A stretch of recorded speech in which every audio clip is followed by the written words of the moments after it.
Peta kendali itu dibagi menjadi dua jenis berdasarkan data yang digunakan ya. Ada peta kendali dengan data variabel dan juga ada peta kendali dengan data atribut. Nah, kita bisa menggunakan decision tree ini untuk menentukan mana jenis peta kendali yang tepat seperti itu ya. Di sini ada X bar R chart, X bar S chart, kemudian ada individual chart, ada P chart, NP chart dan seterusnya. Nah, tapi sebelum lebih lanjut lagi menentukan peta kendali mana yang harus kita gunakan, kita harus memahami dulu apa bedanya variabel data dan atribut data gitu ya. Data variabel itu seperti apa sih? Data atribut itu seperti apa?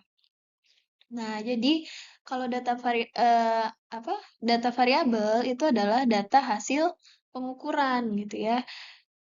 Ya paling gampangnya sih kita bisa mengidentifikasi dari satuan gitu. Kalau misalnya data ini memiliki satuan, ya biasanya itu adalah data variabel. Nah, sedangkan kalau data atribut, ini bukan hasil pengukuran, tapi kita hasil menghitung ada atau tidak, kemudian go not go gitu ya. Oke, nah untuk variabel data ini contohnya misal panjang, berat, ketebalan, atau hasil uji tekan atau hasil uji tarik gitu ya. Itu merupakan contoh variabel data.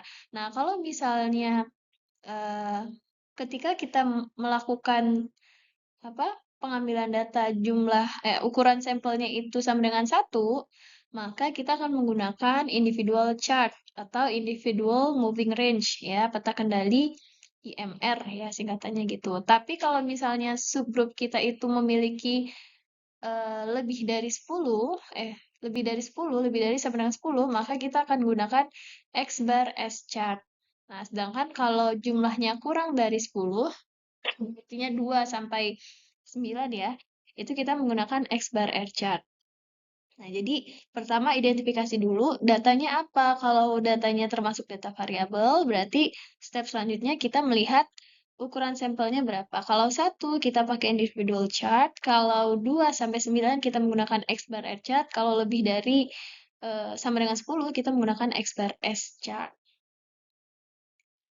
Nah, selanjutnya untuk atribut data, ya tadi ya kalau data atribut itu kita mengidentifikasi apakah ada eh, cacat atau tidak seperti itu. Nah, di sini kita harus membedakan dulu apa itu defectives dan defect.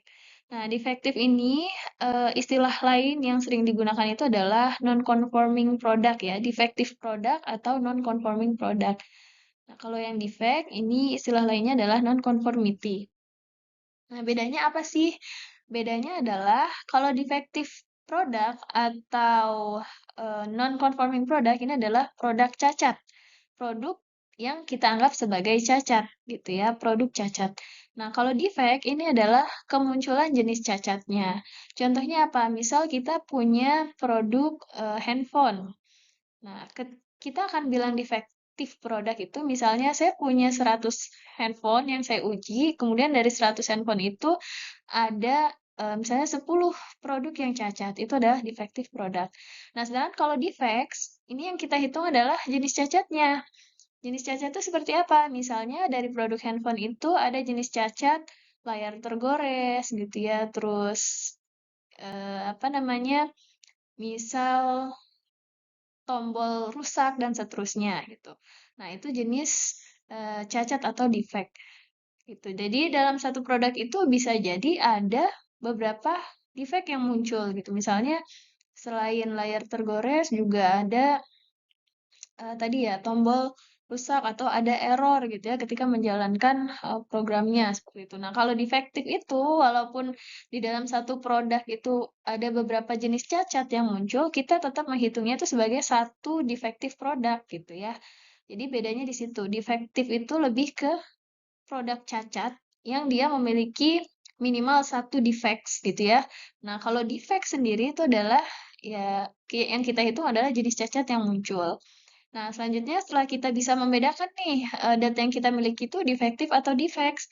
Misalnya defektif. Nah, kita lanjut ke sample size-nya konstan atau tidak. Kalau misalnya tidak, berarti kita akan menggunakan V-chart. Kalau misalnya sample size-nya konstan, kita menggunakan NV-chart ya.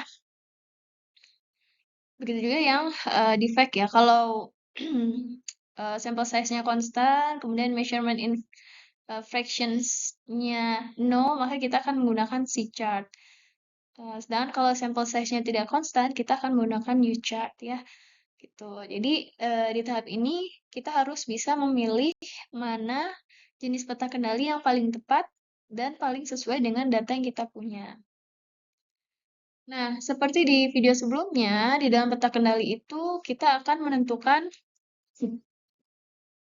center line ya, kemudian ada upper control limit dan juga lower control limit gitu ya. Nah, setiap peta kendali tadi itu memiliki perhitungan yang berbeda-beda gitu ya dalam menentukan CL, UCL, dan LCL-nya. Nah, untuk perhitungannya ini kita menggunakan klausul 6.1 ya. Dan juga nanti klausul 10 untuk yang peta atribut. Nah, sebelumnya di sini ada estimated control limit sama pre-specified control limits. Nah, bedanya apa? Kalau estimated control limit ini adalah ya kita mengestimasi eh, batas kendali kita menggunakan perhitungan ini gitu ya.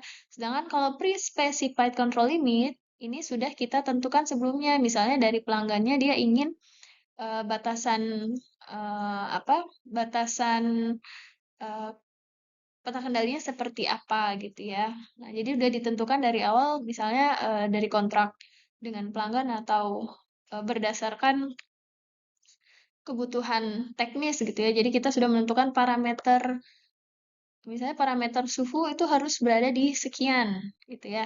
Nah, kalau estimated control limit ini kita mengestimasikan dari data yang kita punya. Dari mata kuliah ini kita lebih banyak membahas yang estimated control limits.